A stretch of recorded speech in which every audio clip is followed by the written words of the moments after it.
નમસ્તે દર્શક મિત્રો, આજે આપણે વાત કરવી છે ગીરના સિંહોની અને એની જમીનમાં કેવી પરિસ્થિતિ છે.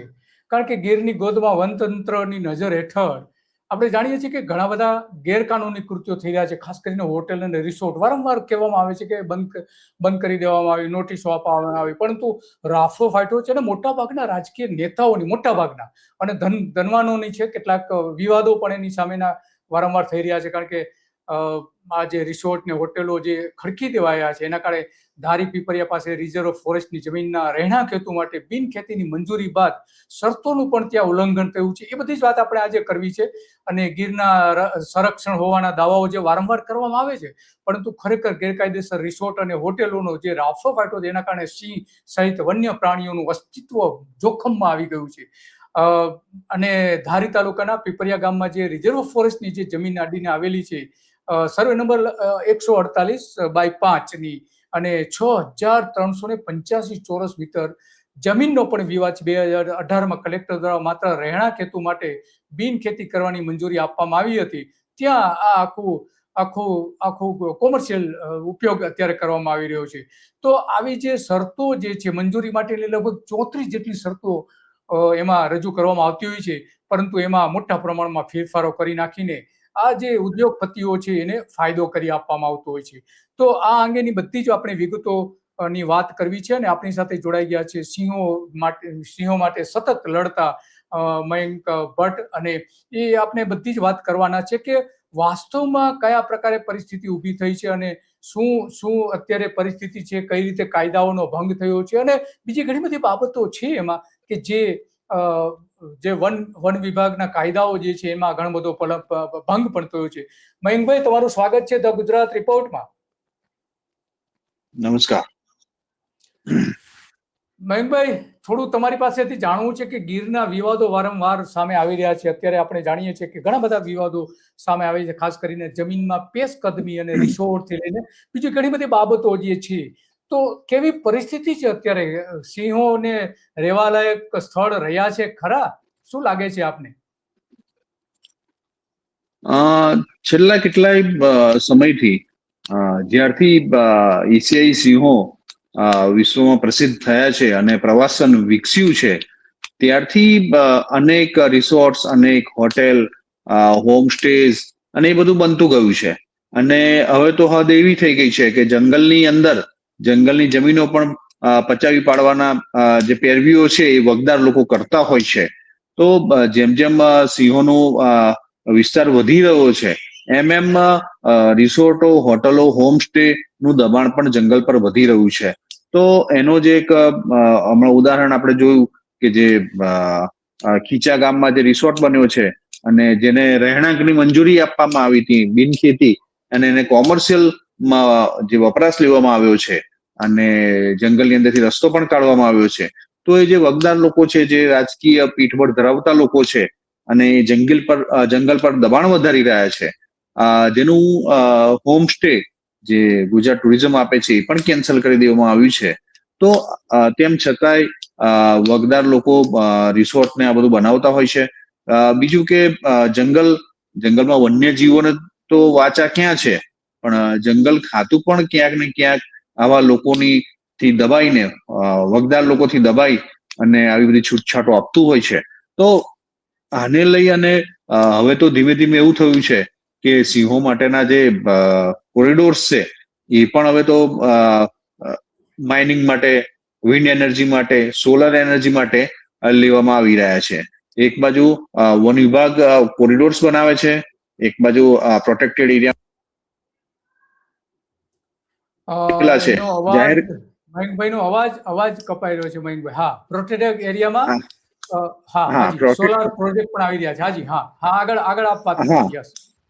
હા, જે કોરિડોર્સ જે છે, જે વન વિભાગે નક્કી કરેલા છે, જે પ્રોટેક્ટેડ એરિયાનો એક મેનેજમેન્ટ પ્લાન બનાવ્યો છે, અને એની અંદર જે સિંહો માટેના કોરિડોર, વન્યજીવો માટેના કોરિડોર્સ છે, તો એ કોરિડોર્સની જગ્યાઓ જે છે, જેમ કે બાબરકોટનો હમણાં જે વિવાદ ચાલી રહ્યો છે, તો બાબરકોટની 75 હેક્ટર જમીન માઇનિંગ માટે આપી દેવાની જે દરખાસ્તની વિચારણાઓ ચાલી રહી છે, તો એ ખૂબ જ ગંભીર બાબત છે. કારણ કે છેલ્લી સિંહ ગણતરી પ્રમાણે ત્યાં આગળ 40 સિંહ હતા. ચાલીસીની હાજરી હતી. બાબરકોટ જે રિઝર્વ ફોરેસ્ટ વીડી જે છે, અને પૂનમ અવલોકનની વાત કરીએ આપણે, દર મહિને વન વિભાગ પૂનમ અવલોકન કરી અને સિંહોનું ગણતરી કરતી હોય છે, કે અંદાજ લેતી હોય છે વન વિભાગની ટીમ. તો એ પ્રમાણે જોવા જઈએ તો 51 જેટલા સિંહોનો વસવાટ બાબરકોટ રિઝર્વ ફોરેસ્ટની એમાં આવેલો છે. તેમ છતાંય એને માઇનિંગ માટે એ જગ્યા આપી દેવા માટેની જે હિલચાલ ચાલી રહી છે, એ ખૂબ જ ગંભીર બાબત છે. તો આ રીતના આપણે જોઈએ કે જે આ રિસોર્ટ છે, રિસોર્ટ જે જંગલમાંથી રસ્તો કાઢી રહ્યા છે અને ગેરકાયદેસર જે કાર્ય થઈ રહ્યા છે, તો વન વિભાગ એની સામે મૌન છે, પગલા લઈ નથી શકતું. તો વગદાર લોકો પોતાની વગ વાપરે છે અને છેલ્લે શોષવાનું વન્યજીવોને આવે છે. વન્યજીવો જયારે જંગલ બહાર નીકળતા હોય છે, આ યુવાન આપણે જોઈ શકીએ છીએ, એને હમણાં જ સિંહોએ ફાડી ખાધું હોવાનું કહેવાય છે. પણ જે રીતે એના ઉપર એટેક કરવામાં આવ્યો, ઘસડીને લઈ જવામાં આવ્યો, તો એક અનુમાન એવું છે કે કદાચ દીપડા દ્વારા એ શિકાર કરવામાં આવ્યો હોય, સિંહ ન હોઈ શકે. કારણ કે સિંહને જે શિકાર કરવાની પદ્ધતિ છે એ થોડી અલગ છે. તો આવા તો હમણાં ઘણા બધા એટેકના બનાવો બન્યા છે, કારણ કે ઉનાળો છે અને ઉનાળામાં સિંહ એના જે વિસ્તારો છે એની બહાર નીકળતા હોય છે, ખાસ કરીને પાણી અને ગરમીના કારણે. તો આ પણ છે. અને બીજી બાજુ એને જે રિસોર્ટ છે, રિસોર્ટની આસપાસ આપણે જોઈ શકીએ છીએ આ પ્રકારના કચરા ઠાલવવામાં આવે છે.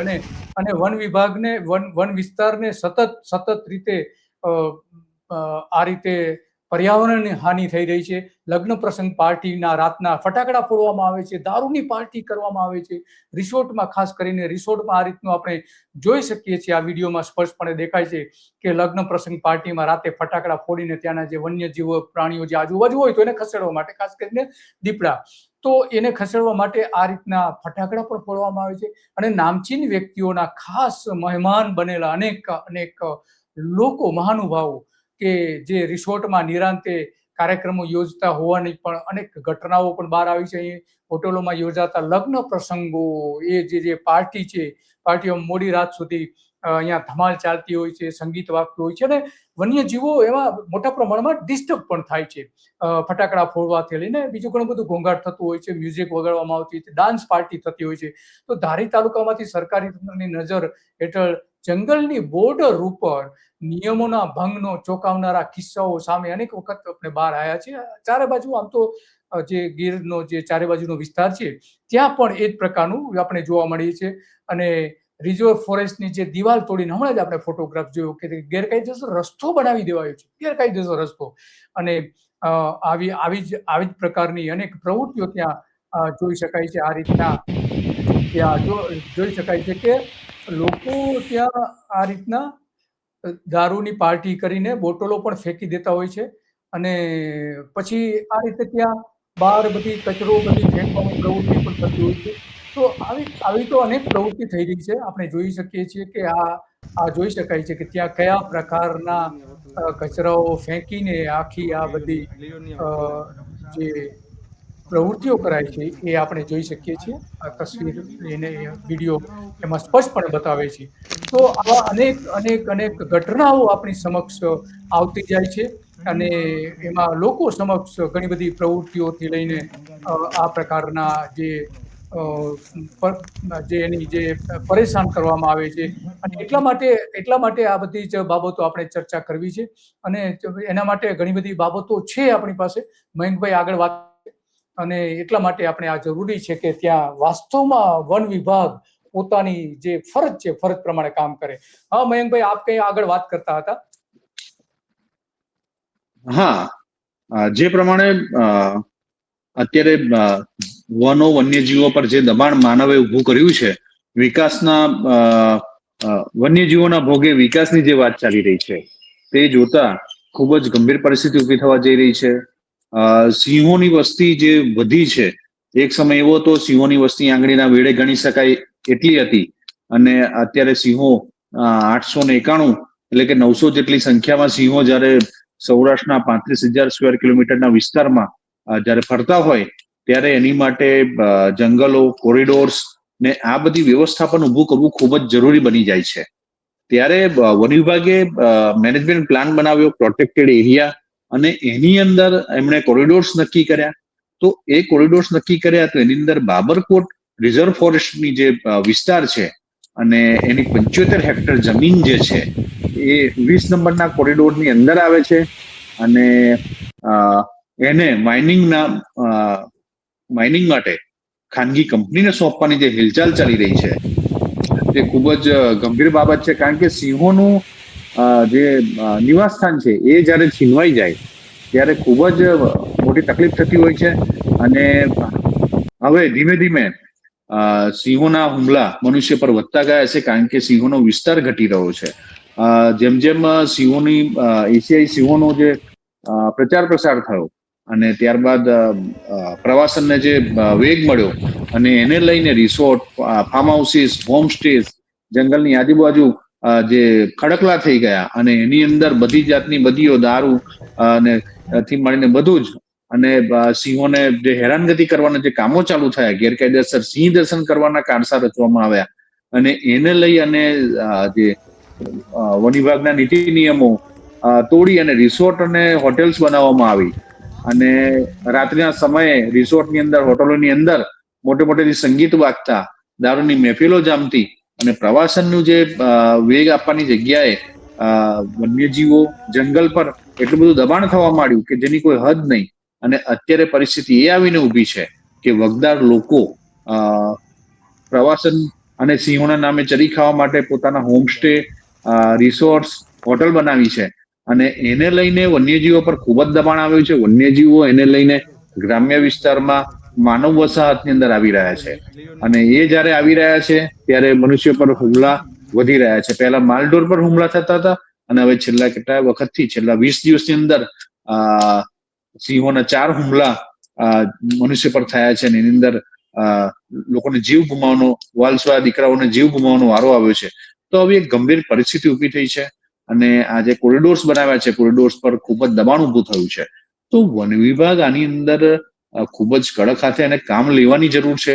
વન વિભાગ જે રાજકીય દબાણ હેઠળ આવી જાય છે એ દબાણ હેઠળ આવ્યા વગર રાજકીય નેતાઓને, વનમંત્રીશ્રીને, મુખ્યમંત્રીશ્રીને એમણે ક્લિયર કટ શબ્દોમાં કહેવું પડશે કે સિંહોને આપણે બચાવવા છે તો સિંહો માટેનો આ જે વન્યજીવો માટેના કોરિડોર્સ છે એ આપણે ખુલ્લા રાખવા પડશે. વિકાસ છે, વિકાસ આપણે બીજા વિસ્તારમાં કરી લઈશું, પણ અહીંયા આગળ વન્યજીવો માટેના વ્યવસ્થાપનો કરવા પડશે. અને જે માનવ અને સિંહોનો જે ઘર્ષણ થાય છે, સંઘર્ષ થાય છે અને એમાં મનુષ્યનો જીવ જાય છે, તો એ પણ એક ગંભીર બાબત છે કે મનુષ્યનો જીવ જવો ના જોઈએ અને સિંહોનું પણ વ્યવસ્થાપન જળવાઈ રહે. એની માટે મેનેજમેન્ટ પ્લાન બનાવવાની જરૂર છે. 2020-15 ઓગસ્ટના દિવસે માનનીય નરેન્દ્ર મોદી સાહેબે લાલ કિલ્લા પરથી પ્રોજેક્ટ લાયનની જાહેરાત કરી હતી. આજે પ્રોજેક્ટ લાયન ક્યાંય દેખાતું નથી.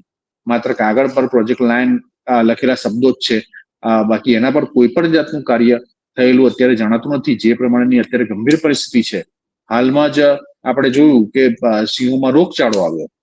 તો સિંહોમાં રોગચાળો આવ્યો તો રોગચાળાની કોઈ પણ જાતની આપનો અવાજ કપાય છે, આપનો અવાજ કપાય છે, એટલે આપણે તમારો ખૂબ ખૂબ આભાર. હવે આમ સમય પણ થવા આવ્યો છે. તો આ મૂળ વાત એ હતી કે વાસ્તવમાં જે કંઈ થઈ રહ્યું છે, સરકારે આના માટે ખાસ તકેદારી રાખવી જોઈએ. નહીતર પછી થશે શું કે આમાં જે બાબતો સામે આવી રહી છે એક પછી એક, અને ઘણી બધી બાબતો છે. મયંકભાઈ પાસે તો એનો આસપાસના અનેક પ્રશ્નો છે, એમની પાસે આપણે બધા પ્રશ્નોની ચર્ચા કરતા રહીશું. અત્યારે મયંકભાઈનો અવાજ કંઈક ઇન્ટરનેટના કંઈક પ્રોબ્લેમ છે, તો અવાજ કપાઈ રહ્યો છે. તો મયંકભાઈ, તમારો ખૂબ ખૂબ આભાર અને ઘણી બધી વિગતો આપી તમે. ખૂબ ખૂબ આભાર આપનો. તો હા હતા મયંકભાઈ કે એમના ઇન્ટરનેટના પ્રોબ્લેમ્સ છે, એટલે આપણે બહુ એનો અવાજ ડિસ્ટર્બ થોડો આવી રહ્યો છે. તો મૂળ વાત એ છે કે આ પ્રકારની ત્યાં પ્રવૃત્તિઓ ચાલી રહી છે. કેટલાક લોકોને ત્યાં રહેવા માટેની સરકારે મંજૂરીઓ પણ આપી છે. જો કે કાયદાકીય રીતે કેટલાક એને કહે છે કે ભાઈ કાયદાકીય રીતે બરાબર છે, પણ આ રીતે જો એક પછી એક જે અંદર જે મૂળભૂત જે નેસમાં જે રહેતા હતા 1972 થી એક પછી એક બધા નેસમાં દૂર કરવામાં આવ્યા છે, તો આ રીતે ભાજપના નેતાઓ સાથે જોડાયેલાઓને પણ નેસની જો આ રીતે જમીનો આપવામાં આવે, જંગલની અંદર જમીનો આપવામાં આવે, એ એક બાજુ સરકાર એને ખસેડે છે, બીજી બાજુ સરકાર એને સવલતો આપતી નથી અને એના કારણે આ બધી સમસ્યાઓ ઊભી થઈ રહી છે. તો આ બધી જ બાબતો એટલા માટે કરવી પડે છે કે આપણે મહામૂલા જે સિંહ છે એ સિંહ ગુમાવવા પડશે, અને સિંહની જે જમીનો હડપ કરી રહ્યા છે નેતાઓ, એને આલિશાન ગેરકાયદેસર હોટેલો અને રિસોર્ટ ત્યાં બનાવવામાં આવી રહ્યા છે, જમીનોમાં પેશકદમી કરવામાં આવી રહી છે.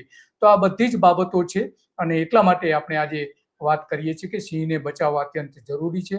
અને જે વાયરસની સમસ્યા છે તો છે જ, અને ઘણી બધી સમસ્યાઓ પણ એની સામે આવે છે વાયરસના કારણે.